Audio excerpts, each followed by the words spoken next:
et trouvent ici un foyer qu'ils n'ont jamais connu ou un foyer qu'ils ont perdu. Cette propriété à quelques tours d'hélice de Paris est votre propriété depuis 1917.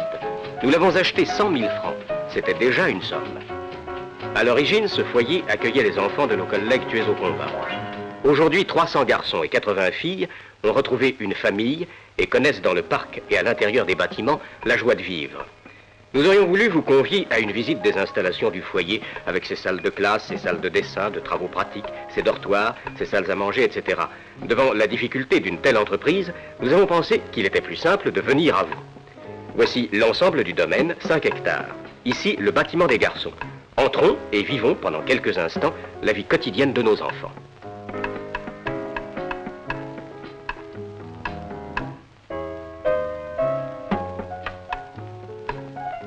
D'abord, faisons connaissance.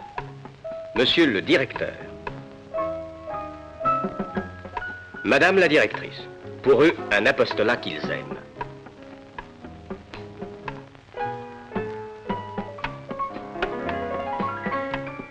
« 7h moins le quart.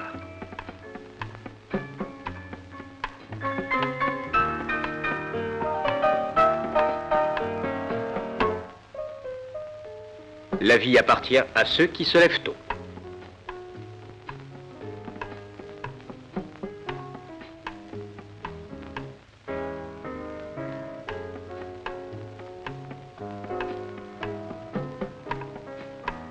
Pour lui, la vie est belle.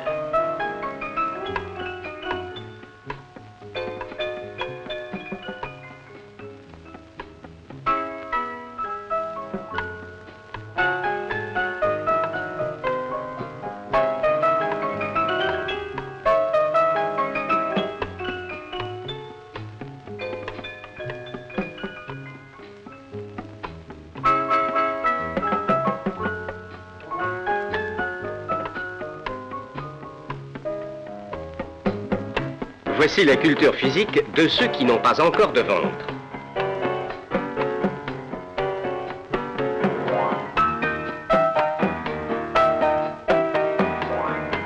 Allez, allez, arrêtons le massacre.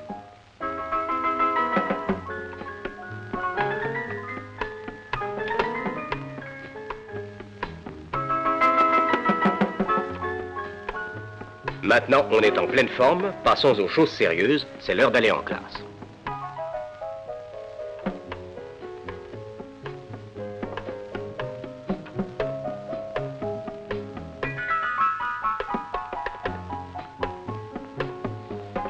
Le foyer féminin a été construit en 1956.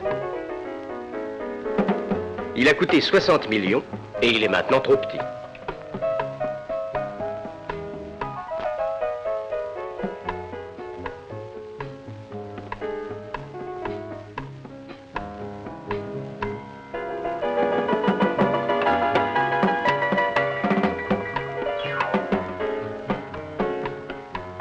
Vous remarquerez que le sexe faible n'a pas le même réveil que les garçons.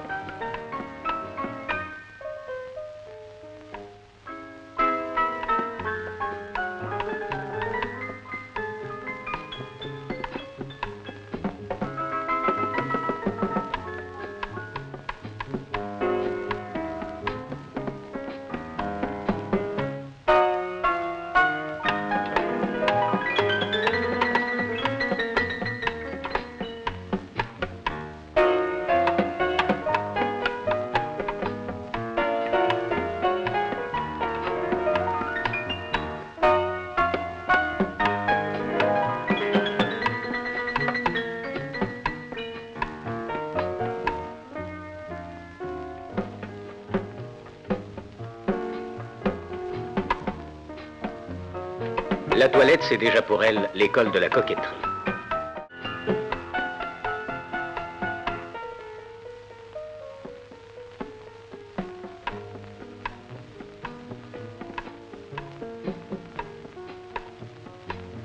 Esprit sain dans un corps sain. La santé de ces petits est suivie attentivement.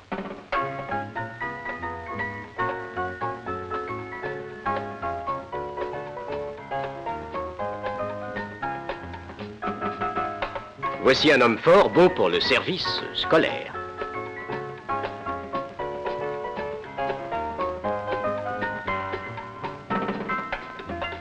Devant le tableau noir, on est peut-être moins fort.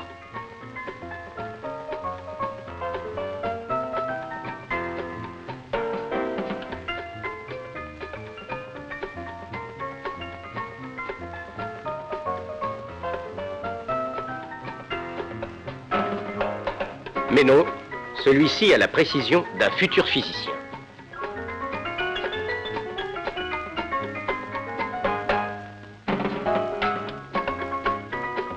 Chacun sait aussi s'amuser, suivant sa personnalité.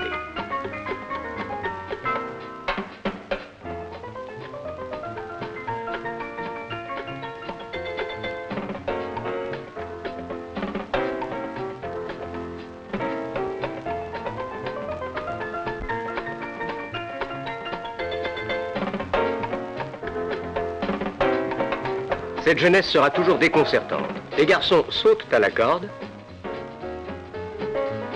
et les filles pratiquent le football.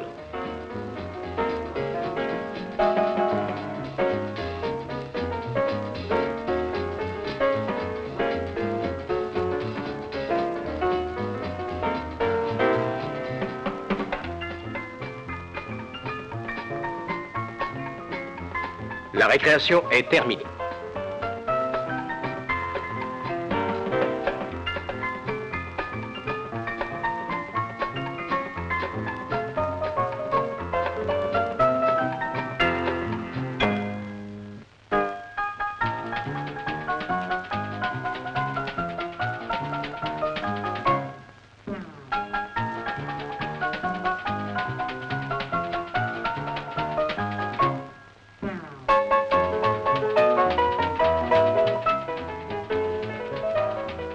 Avouez que le sexe faible est fort en cuisine.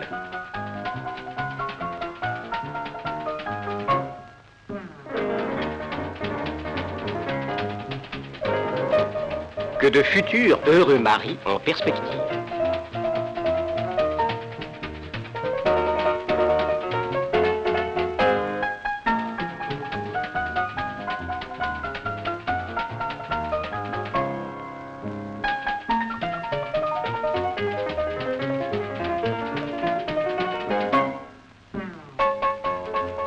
L'exemple parfait d'une famille unie.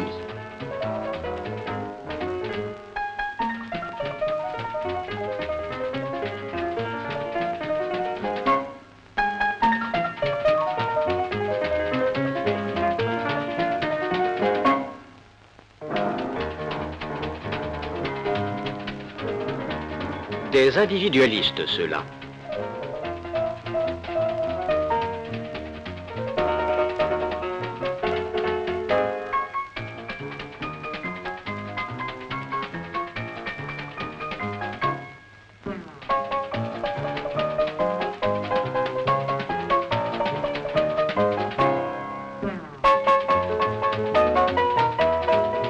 Dans une économie bien dirigée comme au foyer, pas d'intermédiaire.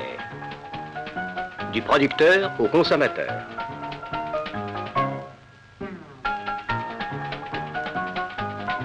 Ce laboratoire modèle, c'est la cuisine.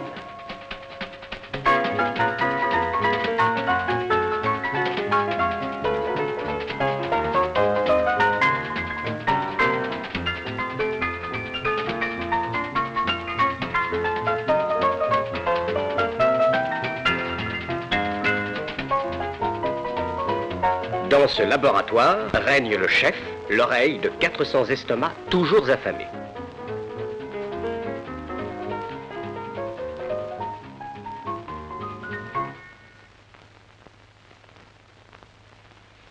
Mais oui, du poulet.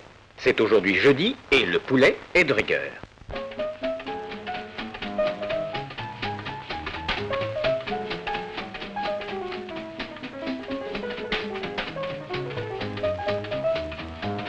Comme le poulet, l'appétit aussi est de rigueur.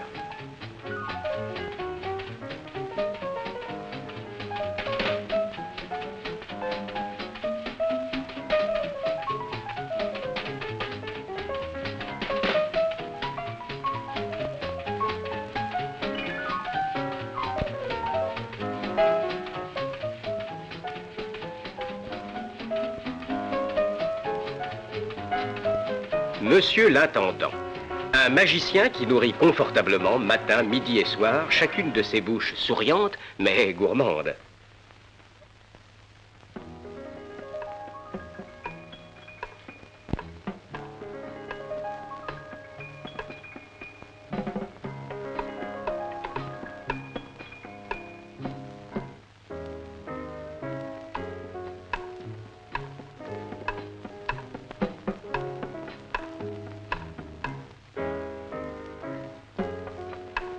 Les plus grands mangent par petites tables, avec grand appétit également.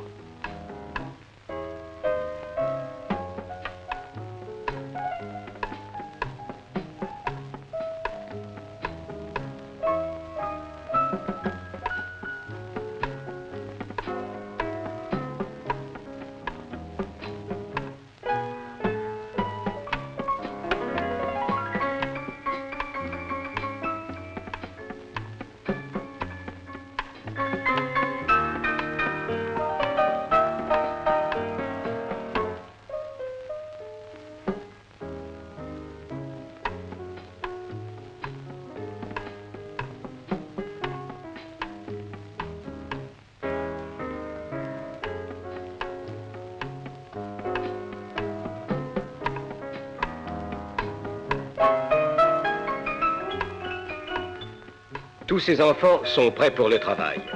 Ils sont prêts pour le travail d'abord parce qu'ils ont bien mangé, c'est essentiel, et ensuite parce que leurs éducateurs s'attachent à découvrir et à révéler la personnalité de chacun d'entre eux.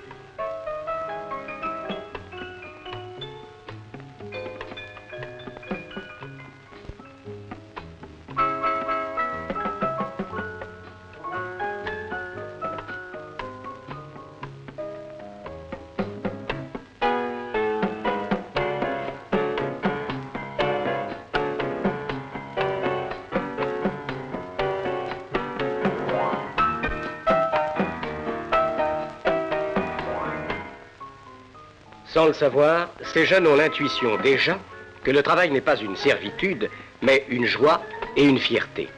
Surtout quand il est bien fait.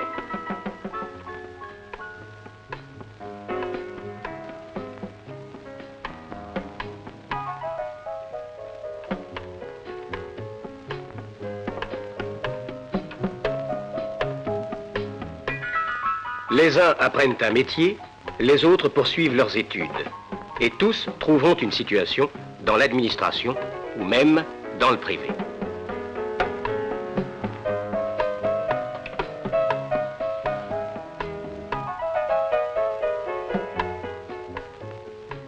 Ni le travail, ni la traditionnelle bataille de polochon ne peuvent épuiser l'énergie de ces enfants. Le sport leur apporte la détente, la saine fatigue, grâce à laquelle ils conserveront un bon équilibre physique et moral.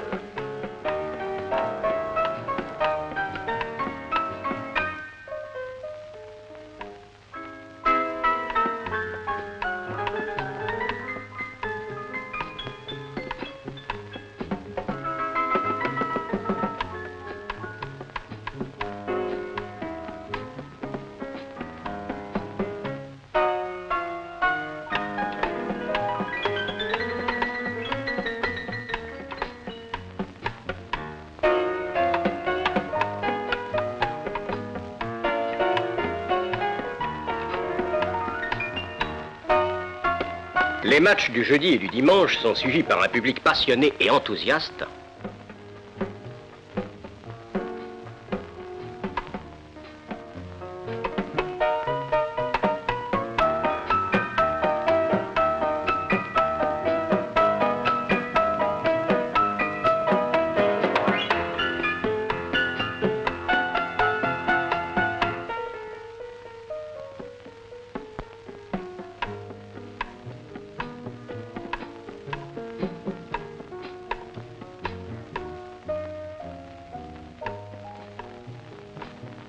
Le ping-pong a aussi ses adeptes.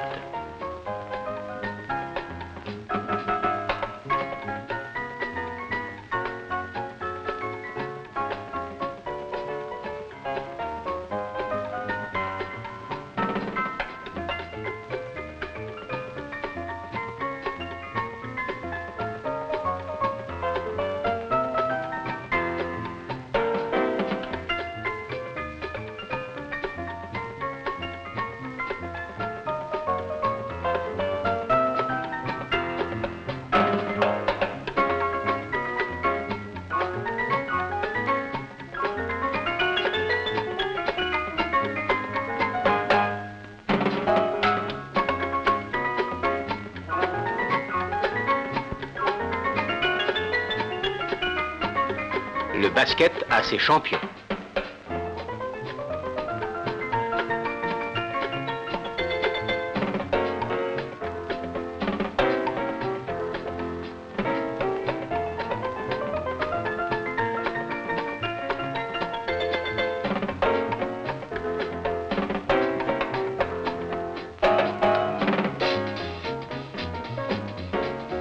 Et maintenant, postiers, nos amis, vous voici, nous voici réunis.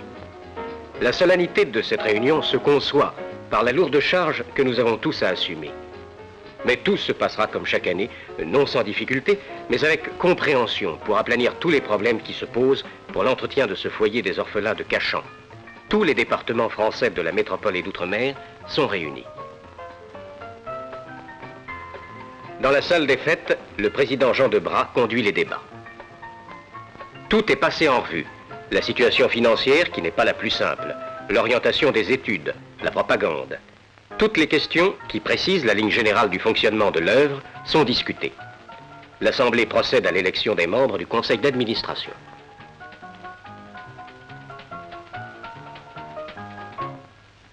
Représentants, facteurs, contrôleurs, receveurs, directeurs, y siègent côte à côte dans un même élan, dans un même esprit, celui d'aider à la fois par leurs compétences, par leur expérience, par leur générosité, ceux qui, demain, seront appelés à prendre leur place, à la fois dans l'administration et dans la société.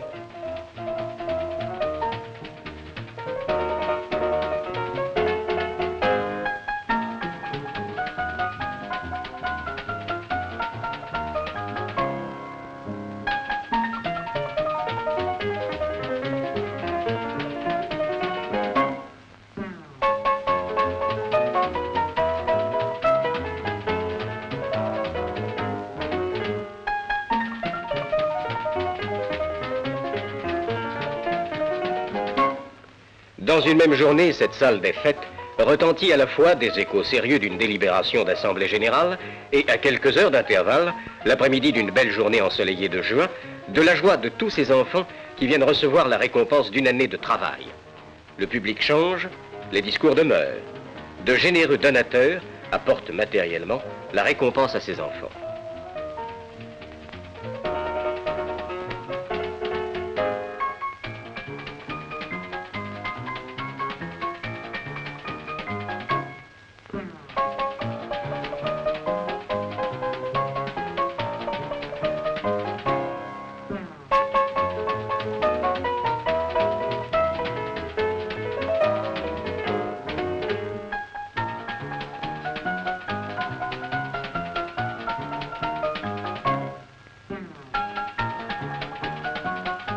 Ici, c'est le représentant de Monsieur le ministre qui remet à un brillant élève un volume de qualité.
Les meilleures choses ont une fin, mais une fin qui n'est qu'un commencement, celui des vacances. Les enfants se réunissent pour chanter et pour vous dire merci. Le merci que nous vous adressons également. Et les chants de la gaieté sont encore belles avec solennité. Des voix et ça parle, et bientôt partout dans l'univers, on n'entend plus que les cris et chants de la gaieté. Et lui, le voici, le gai printemps, le gai printemps, il nous vient, le visage ensoleillé, prévoit le rapport du merveilleux, de joyeux, le retour du roi des méchants. Cet effort que vous faites tous les ans pour ce foyer des orphelins de Cachan, continuez-le. Maintenant que vous connaissez votre œuvre, ne l'abandonnez pas.